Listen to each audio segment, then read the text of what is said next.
कुरुक्षेत्र का रण, धूल से भरी धरती, हवा में तीरों की गूंज, तलवारों की टकराहट और युद्ध के नगाड़े। चारों तरफ सिर्फ एक ही चीज, मौत का तांडव।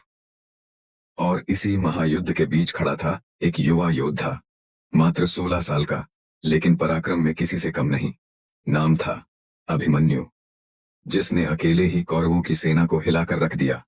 लेकिन ये कहानी सिर्फ पराक्रम की नहीं, ये कहानी है विश्वासघात की, वीरता की और इतिहास में अमर होने वाले एक योद्धा की। 13वां दिन, महाभारत का सबसे भयानक युद्ध। कौरवों ने रचा था एक अद्भुत युद्ध नीति, चक्रव्यूह। एक ऐसी रणनीति जिसे भेदना असंभव था। अर्जुन कहीं और व्यस्त थे और पांडवों की सेना में हाहाकार मचा था। तभी आगे बढ़ा एक युवा योद्धा, जिसके अंदर था अर्जुन का लहू, श्री कृष्ण का तेज और खुद पर अटूट विश्वास। अभिमन्यु ने कहा, मैं चक्रव्यूह भेद सकता हूं। लेकिन उसे सिर्फ अंदर जाने का तरीका पता था, बाहर निकलने का नहीं। फिर भी बिना एक पल रुके वो रणभूमि में कूद पड़ा। अकेला अभिमन्यु, और सामने थे 7 महारथी, द्रोणाचार्य, कर्ण, अश्वत्थामा, कृपाचार्य, शल्य, जयद्रथ और दुर्योधन। कौरव सेना चौंक गई। क्या सच में एक 16 साल का लड़का उनके चक्रव्यूह को तोड़ सकता है? लेकिन अभिमन्यु ने दिखा दिया कि वो अर्जुन का बेटा था। उसके बाण बिजली की गति से निकलते और दुश्मनों को धराशायी कर देते।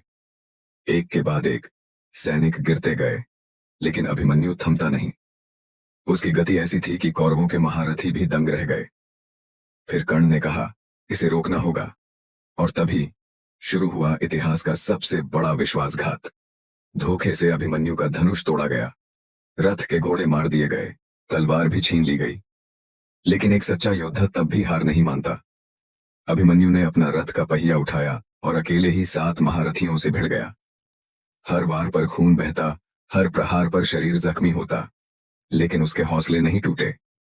लेकिन 7 महारथी एक साथ टूट पड़े और आखिरकार वीर अभिमन्यु रणभूमि में गिर पड़ा। अर्जुन का हृदय फट गया। उसने प्रतिज्ञा ली, सूर्यास्त से पहले मैं जयद्रथ का वध करूंगा, नहीं तो अग्नि समाधि ले लूंगा। अभिमन्यु की मौत ने महाभारत का रुख बदल दिया और उसकी वीरता इतिहास में अमर हो गई। आज भी जब भी कोई सच्चे योद्धा की बात करता है, अभिमन्यु का नाम गर्व से लिया जाता है, क्योंकि वीर मरते नहीं, वो इतिहास में अमर हो जाते हैं।